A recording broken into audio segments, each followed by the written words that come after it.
Fala aí, pessoal, tudo bem? Olha, eu tenho vergonha de admitir isso, mas em menos de 2 minutos eu julguei uma pessoa completamente errado. E eu quero contar pra você essa história hoje. Sabe qual é o pior de tudo isso? Eu tinha absoluta certeza de que eu estava completamente certo. E essa história que eu vou contar, ela envolve 3 pessoas. Eu, o meu amigo e o primo dele, desse meu amigo. É o seguinte, o primo dele precisava ir trabalhar, mas o carro dele estava quebrado. Então, o meu amigo saiu bem cedo para levar o carro do primo dele lá no mecânico. Mas antes dele sair, ele combinou comigo que eu levaria o primo dele para o trabalho, certo?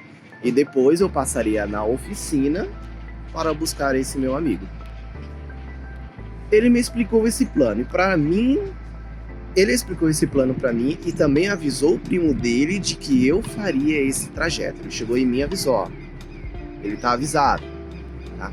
Então na manhã seguinte do combinado eu me organizei, eu fiquei esperando o primo dele aparecer, né, pra gente ir junto e nada. O tempo foi passando, e foi passando, eu esperei 1 hora, eu acho que por volta mais ou menos 1h30, por aí. E conforme o tempo foi passando, eu ia ficando cada vez mais irritado, cara. Resolvi ir até a casa dele, pra chamar o primo dele. Eles moram juntos, né? E aí eu chamei por ele, procurei e descobri que ele já tinha ido embora. Ele simplesmente tinha saído, sem me avisar. Assim. Naquele instante eu fiquei extremamente irritado. Tenho certeza que você também ficaria irritado. A minha interpretação foi a de que ele sabia que eu estava esperando e mesmo assim tinha decidido ir embora sem sequer me avisar. Fui então buscar o meu amigo lá na oficina. Tá? Respirei fundo, quer saber? Vou lá buscar o meu amigo. Eu cheguei lá na oficina para buscar o meu amigo e assim que ele entrou no carro, ele percebeu que eu estava visivelmente contrariado e perguntou pra mim o que havia acontecido. Falou, tá tudo bem, hein, cara? E na hora, na lata, respondi o seguinte, cara, nunca mais me peça uma ajuda que envolva o seu primo. Nunca mais. Ele saiu, foi embora e nem teve a consideração de me avisar. Se ele não queria que eu levasse ele, bastava ele ter falado pra mim. Isso foi que eu verbalizei, falei na hora lá. O meu amigo, ele ficou preocupado, né, e disse o seguinte, não, cara, calma, vou trocar ideia com ele. Aí mais tarde, já ainda no mesmo dia, né, o primo dele me liga para conversar comigo. Ele pediu desculpas e explicou o que realmente havia acontecido ali. Segundo ele, enquanto ele estava tomando um banho, o meu amigo bateu na porta para avisar sobre a carona. Como o meu amigo ele tem uma certa dificuldade na dicção, o primo dele não entendeu exatamente o que ele estava dizendo. Então, na cabeça dele, não existia nenhum combinado comigo. E quando eu ouvi essa explicação, eu percebi que a situação era completamente diferente, né, da história que eu havia construído na minha mente. Eu concluí muito rapidamente que ele tinha agido com desrespeito ou falta de consideração, quando na verdade tudo havia sido um resultado de um mal-entendido e de uma falha de comunicação. E no fim das contas, esse episódio me fez perceber como muitas vezes a gente tira conclusões precipitadas, né? Antes mesmo de conhecer todo o contexto da situação. Geralmente a emoção ela aparece primeiro, a interpretação vem junto e só depois, quando conhecemos os fatos, percebemos que a realidade era bem diferente daquilo que imaginava. O que aconteceu na realidade? Vamos lá. Os fatos foram o seguinte, meu amigo fez um combinado comigo, eu me organizei para ajudar, fiquei esperando cerca de 1 hora, ninguém avisou, né, da mudança. Eu acabei concluindo que o primo dele simplesmente me ignorou, senti muita raiva, depois eu descobri que houve apenas um mal-entendido. Ou seja, objetivamente, houve uma falha de comunicação. Não uma falta de consideração deliberada, entende? Mas a minha emoção acabou aparecendo antes da explicação. Eu te pergunto, por quê? Qual sentimento a minha raiva estava protegendo? Porque a raiva raramente é a emoção primária, tá?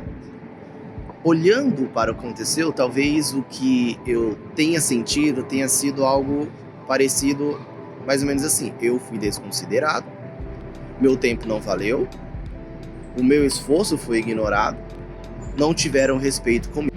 E o interessante é que eu não fiquei bravo por dirigir, eu aceitei ajudar. Também não fiquei bravo por esperar, eu fiquei bravo porque criei uma interpretação. A minha mente, olha só o que minha mente fez. Como eu não tinha informações o suficiente, o meu cérebro buscou informações guardadas no meu HD e identificou um determinado padrão e completou as lacunas.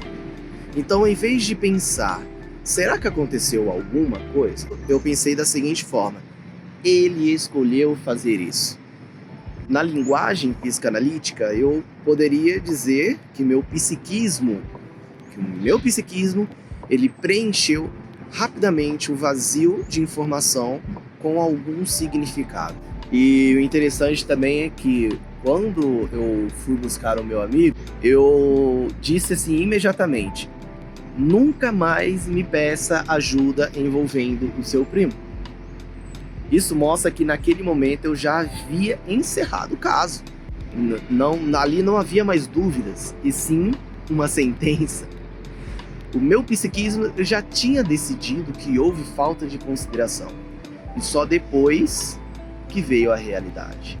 Agora vem a parte mais interessante do ponto de vista psicanalítico. Por que foi tão fácil para mim acreditar que alguém estava me desconsiderando? Por que essa hipótese apareceu tão rapidamente? Às vezes, nossa própria história faz com que determinadas interpretações fiquem na ponta da língua. Na ponta da língua do inconsciente, né? Essa frase que é agora. Às vezes, a gente interpreta o silêncio como um abandono, atraso como uma rejeição, erro como humilhação. Gente, cada pessoa reage de acordo com as suas marcas emocionais. E ao olhar para esse episódio, vale a pena investigar com a seguinte pergunta: quando eu sinto que o meu esforço não é reconhecido, isso desperta uma dor muito antiga? Há uma coisa que merece destaque nisso tudo. Eu não fiquei preso ao orgulho. Então, quando surgiram novas informações, eu mudei completamente a compreensão que eu tinha daquela situação.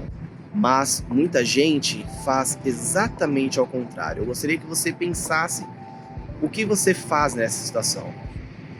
Porque tem muita gente que prefere preservar a própria narrativa a admitir que interpretou os fatos de maneira precipitada. E uma frase, só para concluir então esse vídeo, uma frase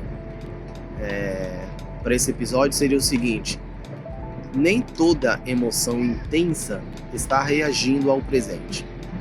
Muitas vezes ela está reagindo ao significado que atribuímos ao presente.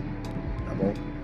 Os fatos são importantes, mas entre os fatos e a emoção existe sempre uma interpretação, tá?